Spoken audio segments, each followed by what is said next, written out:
Ni Rafiki, alisema kwa sauti nzito. Nadhani tumekutoa kwenye shimo la mauti, lakini sasa tunahitaji kujua wewe ni nani na ulifikaje huko. Davidson alisha pumzi nzito. Bado alikuwa ameshikilia kifua chake kinachodunda kwa kasi. Jina langu ni Davidson. Mimi ni mtu wa kawaida tu. Nilijikuta katika mochwari ya ajabu sana na kuona mambo ya kutisha, halafu ghafla nikajikuta niko huko. Mariki na Rafiki walitazamana kwa muda, kana kwamba walikuwa nasoma ukweli kupitia macho yao. Mwanamke aliyemwokoa Davidson naye alikuwa amekaa kimya, mikono yake ikiwa imefungwa kifuani. Mochwari? Rafiki kauliza akiangalia kupitia kioo cha nyuma ya gari. Unamaanisha mochwari ya Muhimbili au kuna nyingine? Davidson alishapumzi akitetemeka kidogo alipokumbuka hali ya kutisha aliyoshuhudia. Sijui ilikuwa wapi, lakini ilikuwa mahali pa ajabu sana. Maiti zilikuwa zinacheza. Kulikuwa na mwanga wa ajabu na kulikuwa na mtu anayefanana na mimi. Mariki alimkazia macho kwa makini. Hii ni mbaya sana. Kwa nini? Davidson kauliza, hakuweza kuvumilia ukimya huo wa kutisha. Mwanamke aliyekuwa kimya kwa muda wote aliinua macho yake akamtazama Davidson kwa huzuni isiyoelezeka. Kwa sababu imekuja sehemu ambayo hutarudi tena ukiwa hai. Gari lilikuwa linaelekea eneo lililoonekanika kuwa salama zaidi, lakini Davidson hakuwa na amani hata kidogo. Kila kitu kilionekanika kuwa cha ajabu, majengo makubwa yakiwa yamefunikwa na mizizi mikubwa ya miti ya giza, taa za barabarani zikiwa zinaning'inia kama magofu ya dunia iliyoanguka. Kwa mbali aliona makundi ya watu waliokuwa wakitembea barabarani, lakini hawakuonekanika kama watu wa kawaida. Miili yao ikiwa imekaa kama mifupa inayoishi, wengine wakiwa na ngozi iliyotoboka kama mizoga, na macho yao yakimeta kwa mwanga wa kijani kibichi. Hao ni nani? Davidson aliuliza kwa sauti ya hofu. Waliolaaniwa. Marika alijibu bila kumwangalia. Unamaanisha nini? Rafiki alisogeza mikono yake kidogo akamtazama Davidson kwa macho yaliyokuwa na hadithi nyingi. Huu mji sio watu wa kawaida. Wote waliopo hapa ni waliopotea, waliokuja huku bila kujua na hawezi kutoka. Ukishaanza kuona sehemu ya mji, basi kuna kitu ambacho kimekukamata, na kama hatutagundua ni kitu gani, basi muda sio mrefu utaanza kubadilika kama wao. Davidson alisikia tumbo lake liko linabana. Unamaanisha kama nitaanza kuwa kama watu? Upo salama hata kidogo Davidson, mwanamke alisema kwa sauti ya upole. Na kama tusingelikuja kwa wakati, ungeshapotea muda mrefu, lakini bado tujachelewa. Davidson alihisi hofu kinamtanda mwilini. Nifanye nini nisibadilike? Mariki aligeuza kichwa chake taratibu akamtazama Davidson kwa macho makali. Jibu lipo kwenye yale uliyoona mochwari.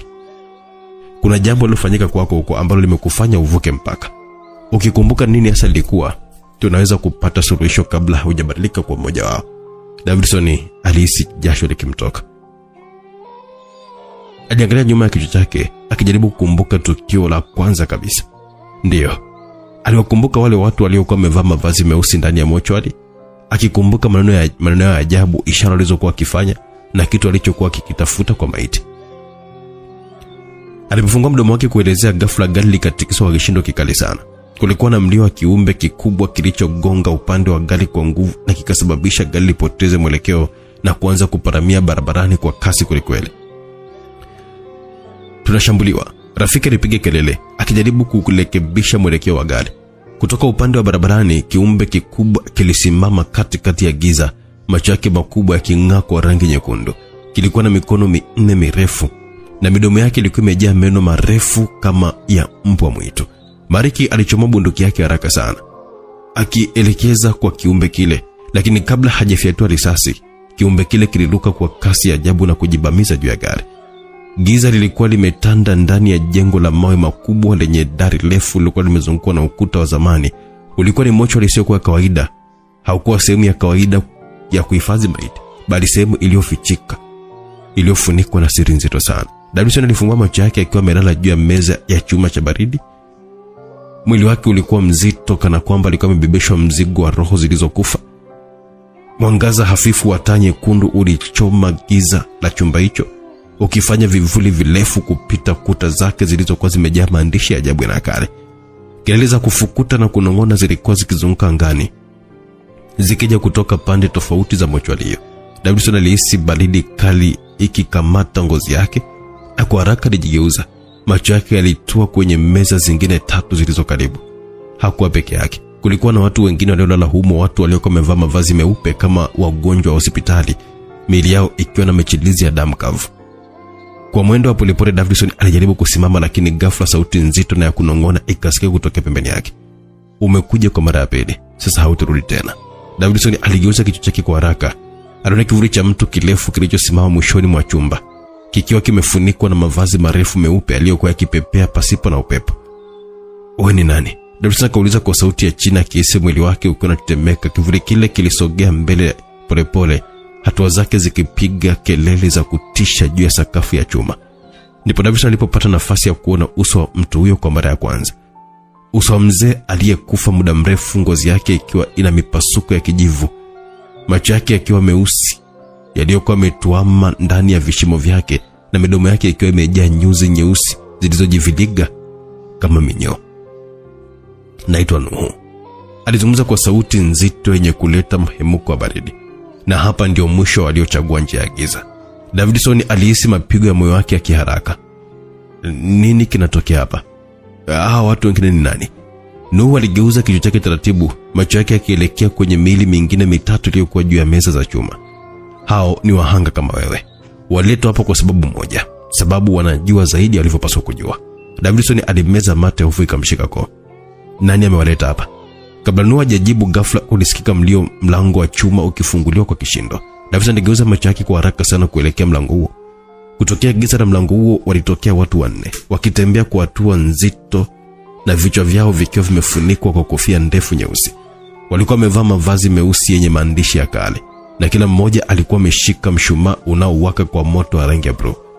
Kelele za maneno ya ajabu zilianza kujaza chumba hicho, zikifuatana na sauti nzito zilizokuwa zinaimba nyimbo za ajabu kwa lugha isiyojulikana.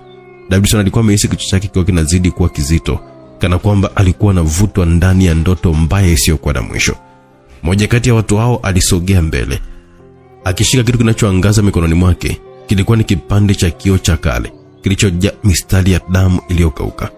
Mwisho wako umefika, mgeni wa giza. Sauti ilinenwa kutoka kwa moja kati ya wale watu waliovaa mavazi meusi. Davidson alijaribu kurudi nyuma, lakini ghafla mikono yake ilishikwa kwa nguvu na Nuhu. Hautaweza kuondoka kwa hiari yako, Davidson. Ulishapita mstari usioruhusiwa. Davidson alijaribu kujinasua, lakini moyo wa Nuhu ulikuwa na nguvu isiyokuwa ya kawaida. Miguu yake ilianza kusukulegea, kana kwamba alikuwa anahisi nguvu zikimponyoka mwilini mwake. Baridi kali ilianza kupenya kwenye mifupa yake, na sauti za kelele ya maneno ya ajabu kutoka kwa watu waliovaa mavazi meusi ilizidi kupanda. Miale ya mishumaa yao ya blue ilianza kuzunguka angani kwa njia ya ajabu, ikiachilia moshi mzito uliotengeneza umbo la duara kwenye dari la mochwari hiyo. Macho ya Davidson yalikuwa yanafuatilia kwa hofu kweli kweli, mwili wake ukiwa na hisia za kutoelewa kilichokuwa kinaendelea. Mwisho wako umefika, mgeni wa giza. Mtu mmoja aliyekuwa mbele aliendelea kusema, sauti yake ikiwa nzito na yenye mtetemeko wa kishetani. Davidson aliweza kuona uso wake sasa ulikuwa wa mzee aliyekuwa na ngozi iliyovutika na kubanduka kama ngozi ya nyoka, na macho yake yalikuwa na rangi nyekundu kama damu iliyoganda. Mwisho wangu? Hapana, nyinyi ndio mwisho wenu umefika. Davidson aliropoka kwa hasira, akihisi ghafla nguvu zoeleweka zikipanda ndani ya mwili wake. Aliweza kujinasua kwa nguvu za ghafla na kurudi nyuma, lakini ghafla sakafu ya mochwari ilianza kutikisika. Mifuko ya kuhifadhia maiti ilianguka chini. Milango ya chuma iliyokuwa imefungwa kwa minyororo ilianza kufunguka yenyewe, na sauti za miguno ya kutisha zilianza kutoka ndani ya chumba cha kuhifadhia miili. Davidson alisoma katikati ya michafuko hiyo, akiona miili ya maiti ikianza kuamka taratibu, macho yao yakiwaka mwanga wa kijani hafifu, huku ngozi zao zikianza kupasuka na kutoa sauti ya mifupa iliyochakaa. Nuhu alisimama kimya, huku uso wake ukiwa umejaa hofu. Hapana, hii haiwezekani, aliunguruma kwa sauti iliyokuwa na mchanganyiko wa ghadhabu na uoga. Maiti moja ilimrukia mmoja wa wale waliokuwa wamevaa mavazi meusi na kumwangusha chini, ikitumbua macho yake kwa makucha yaliyokuwa yanaviringika kama mizizi ya miti ya kale. Davidson aliweza kuona damu nyeusi ikiwa inachuluzika kutoka kwenye shimo lililokuwa limetobolewa kwenye kichwa cha mtu yule. Huu ni usiku wa kulipiza kisasi. Sauti nzito ilisikia kutoka kwa moja kati ya maiti zilizoamka. Davidson alihisi moyo wake ukidunda kwa nguvu. Kisasi cha nani? Aliuliza kwa sauti iliyokuwa imejaa hofu, lakini badala ya majibu, moshi mzito ulianza kujaa chumba kizima. Waliokuwa wamevaa mavazi meusi walikuwa kijaribu kutoroka, lakini maiti zilizoamka zilikuwa zinawakamata mmoja baada ya mwingine. zikivunja miili yao na kunyonya damu yao kupitia nyufa zilizokuwa zipo kwenye ngozi zao. Nuhu alimtazama Davidson kwa macho makavu. Unadhani huu ni mwisho? Hapana.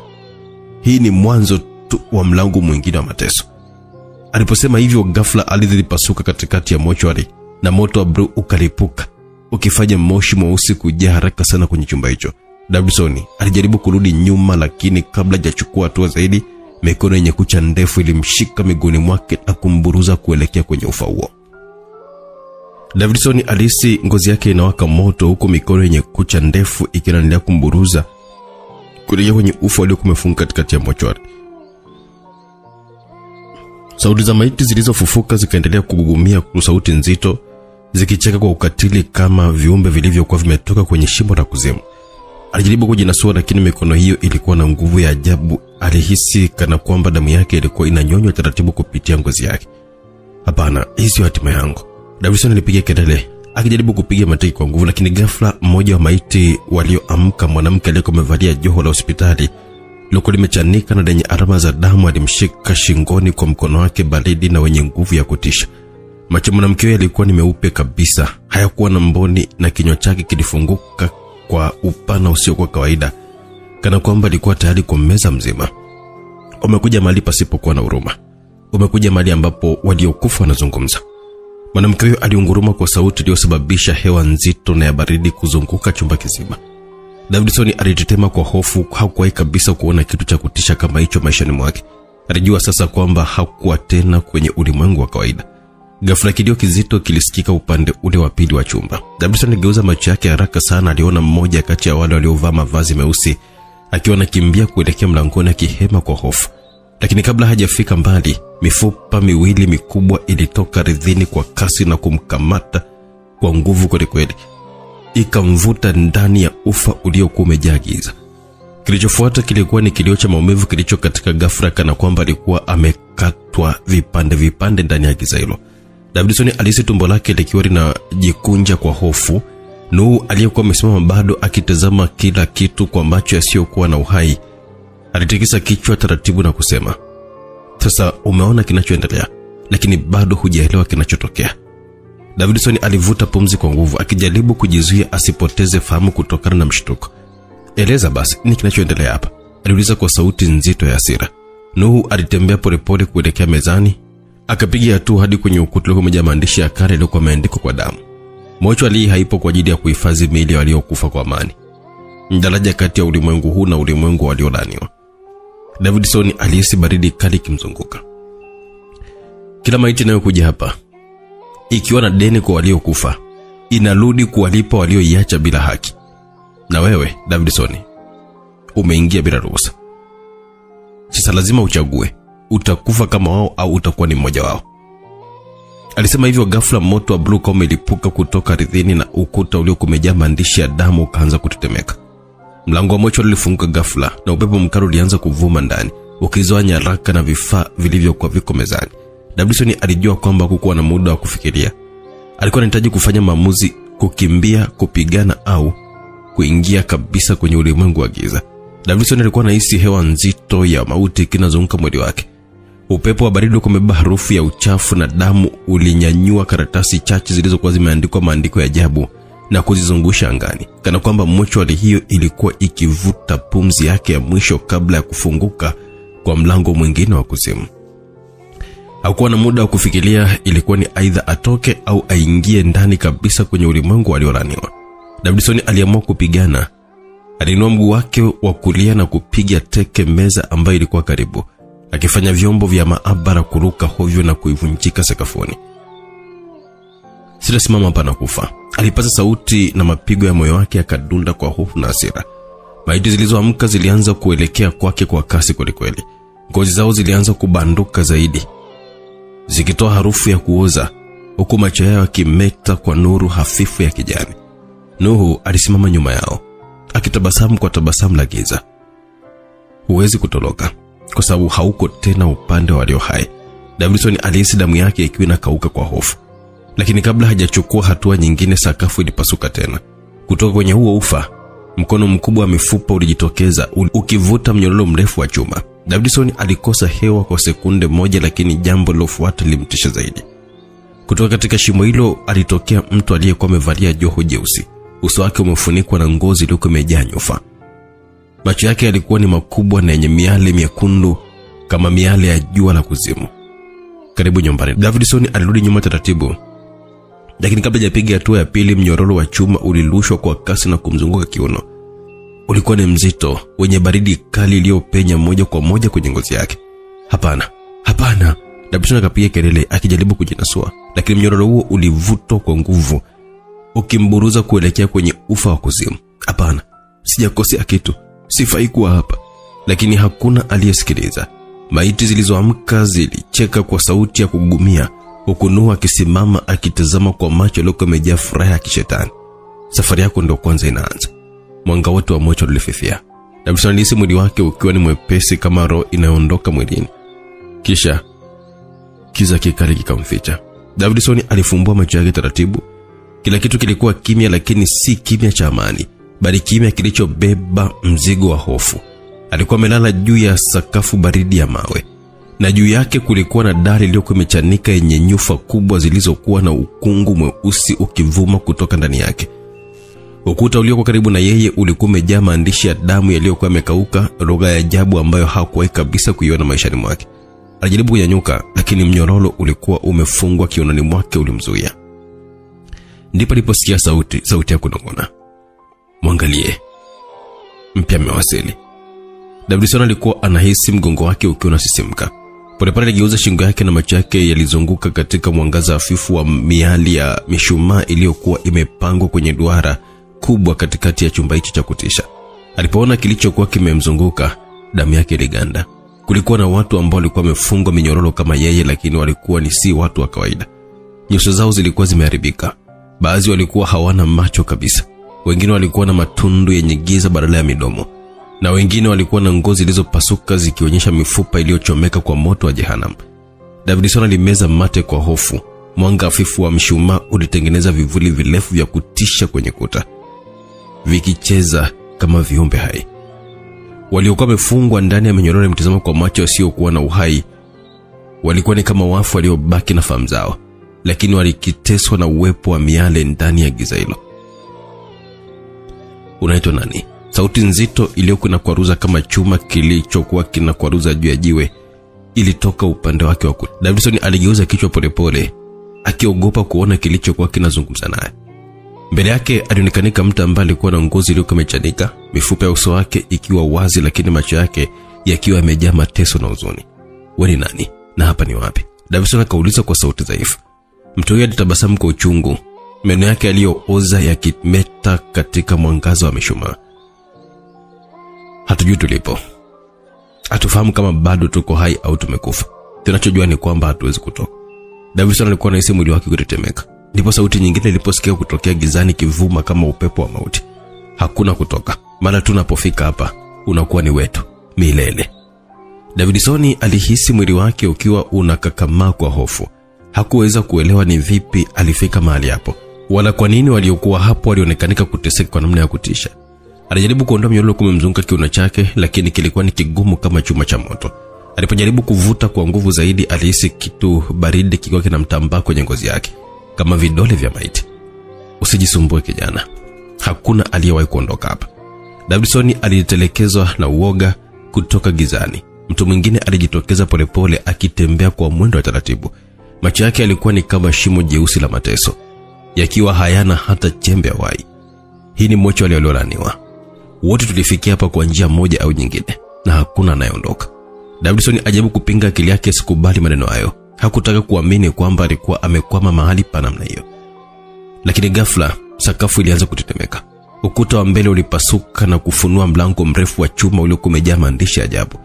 Ulikuwa unafunga taratibu, ukitoa mlio mzito wa kusaga mawe, huku moshi mweusi ukifuka kutokea ndani yake. Waliokuwa ndani ya chumba hicho walianza kuogopa. Wengine wakirudi nyuma, macho yao yakiwa yanaangaza giza lilokuwa linaanza kuenea kutoka mlangoni. Davidson alikuwa anahisi jambo baya zaidi la karibia. Ndipo sauti nzito, kali na yenye uchungu ilivuma kutoka ndani ya mlango huo. Mlango wa jehanamu umefunguka. Wakati wao umefika. Davidson alihisi pumzi yake ikikata. Kitu fulani kilikuwa kinakuja kutoka katika giza hilo lisilokuwa na mwisho. Davidson alibaki akiwa amesimama, mwili wake ukiwa ni mzito kama jiwe. Mlango ule wa chuma ukaendelea kufunguka polepole, ukitoa mvumo wa kutisha kama pumzi ya kifo. Ndani ya giza lilokuwa linafuka, aliona mikono mirefu ya mifupa ikianza kujitokeza, kila mkono ukiwa umejaa vidonda vya kuchomeka na minyororo iliyokuwa imezungushwa kwenye mifupa hiyo. Wanakuja. Mmoja waliokuwa wamefungwa mlinungunika kwa sauti ya hofu isiyoweza kuelezewa. Davidson alikuwa akihisi hali nzima ya chumba hiyo kibadilika, joto la moto likianza kupenya kwenye ngozi yake na hewa nzito ikiwa yenye harufu kali ya nyama iliyooza.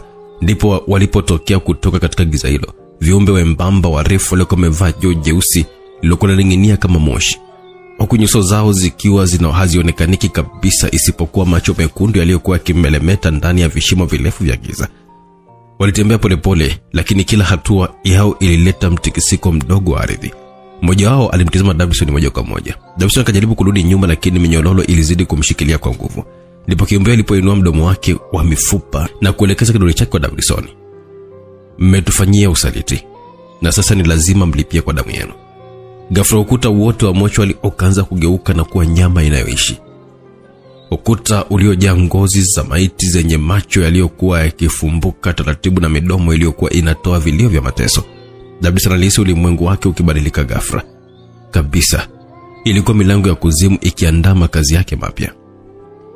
Davidson akashindwa kupumua vizuri. Ukuta uliogeuka kuwa nyama hai ulianza kutetemeka, na macho yaliyokuwa yamejitokeza kwenye ngozi yake yakiendelea kufumbuka moja baada ya jingine. Kila jicho likamtazama moja kwa moja, macho yaliyojaa huzuni, mateso na maumivu ya milele. Tunaumia, tunaungua. Sauti za huzuni zilianza kulia kutoka kwa vinywa vilivyokuwa vimeanza kufunguka ukutani, kila sauti ikiwa na kilio cha mateso. Rudisha tulichopoteza. Davidson alijaribu kusogea nyuma, lakini minyororo aliyokuwa amefungwa ilianza kuwa ya moto, ikiunguza ngozi yake. Ndipo ghafla mikono ya mifupa yenye kucha ndefu zilizojaa damu ilianza kutoka ukutani na kujaribu kumfikia. Mikono hiyo ilianza kuwakamata wale waliokuwa wamefungwa humo kwa muda mrefu, wakaanza kupiga mayowe ya uchungu huku wakiwa na mvuto mmoja mmoja kwenye ukuta wa nyama hai. Davidson alishuhudia mwili wa mmoja wao ukipasuka vipande vipande, huku mifupa yake ikizama ndani ya nyama hiyo iliyokuwa hai. Nisaidie, tafadhali. Mmoja wao alijaribu kumnyoshia mkono wa Davidson, macho yake yakivuja damu, lakini kabla hajamfikia ukuta ulimmeza mzima mzima. Davidson alihisi tumbo lake likiwa linageuka. Machozi yalijikusanya machoni mwake. Hili halikuwa jambo la kawaida. Hili ilikuwa ni kuzimu halisi. Ghafla viumbe weusi waliotoka kwenye mlango wa jehanamu walipiga hatua kuelekea kwake. Unapaswa kulipa. Sauti zao zilivuma kama upepo wa mauti, zikitingisha kila kitu ndani ya mochwali hiyo. Moja kati yao kilimnyoshia mkono wa mifupa, na ghafla giza nene lilimzunguka Davidson. Alihisi maumivu makali sana, kana kwamba roho yake ilikuwa inatolewa kwa nguvu. Kilichofuata kilikuwa ni kilio cha uchungu, lakini hakikuwa chake. Kilikuwa na milio ya maelfu ya walioteswa, sauti zao zikilia kutoka gizani, na ndipo alipoanza kuelewa. Mochwali haikuhifadhi miili ya wafu, iliwafungia wale waliolaniwa milele. Davidson alikuwa anahisi kila kipande cha mwili wake kikitetemeka. Giza lilikuwa limemfunga kama kaburi, na milio ya vilio vya waliolaniwa ilikuwa ni kama nyimbo za wafu zikimzunguka. Hakukuwa na njia ya kutoroka. Hii ilikuwa ni pango la mateso yasiyoisha. Davidson, sauti nzito ya maumivu ya enzi za kale ilimuita. Alijaribu kupiga kelele, lakini sauti yake ilikauka kwenye koo lake, na ndipo macho yenye rangi ya damu yakaangaza kutoka kwenye giza. Kiumbe kirefu chenye ngozi iliyochunwa, mifupa iliyo wazi na vidonda vilivyooza vilianza kutoka taratibu kutoka katika kivuli hivyo. Kilihema kama mtu aliyekufa kwa maelfu ya miaka, mapafu yake yakitoa sauti ya kupasuka. Unapaswa kulipa. Mikono yake iliyokuwa na vidole virefu vya mifupa ilielekea kwa Davidson, ikijaribu kumgusa. Davidson alikaza macho yake, mwili wake ukiwa hauna uwezo wa kusonga. Ghafla ardhi yote chini yake ikaanza kupasuka, na mikono mingi ya maiti ikaanza kujitokeza kutoka ardhini, ikinyakua miguu yake. La hasha, acheni. Davidson akajaribu kujinasua, lakini mikono hiyo ilikuwa na nguvu zaidi ya kawaida. Walikuwa wanamvuta kumpeleka chini ardhini. mahali ambapo giza halikuwa na mwisho, mahali ambapo kilio cha waliopotea hakikusikika tena. Davidson alilia kwa nguvu, lakini hakuna aliyemsikia. Katika sekunde hizo za mwisho, aliona viumbe wale wakinamisha vichwa vyao wakitabasamu kwa meno yaliyokuwa yamejaa damu. Kabla hajazama kwenye giza, mlango wa jehanamu ulifunguka kwa kishindo. Davidson alipiga mayowe ya uchungu na hofu wakati mikono ile ya maiti ikiendelea kumburuta chini ya ardhi. Kila mkono ulikuwa na nguvu isiyokuwa ya kawaida, ukimshikilia kwa ukamavu kana kwamba hautawahi kabisa kumwachia. Alizamishwa kwenye giza lisilokuwa na mwisho. Hapakuwa na mwanga, hapakuwa na hewa ya kupumua. Kulikuwa na ukimya wa kutisha uliopasua akili yake. Lakini ghafla, kelele za kunguruma zilivunja ukimya huo. Davidson alifumbua macho yake kwa hofu. Alikuwa amelala juu ya ardhi ngumu iliyokuwa ya moto wa kuzimu.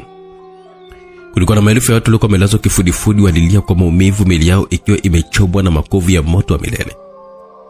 Mbali kidogo, milima ya mifupa ilikusanyika kama minara ya mauti, na moshi mweusi ulizunguka kila kona.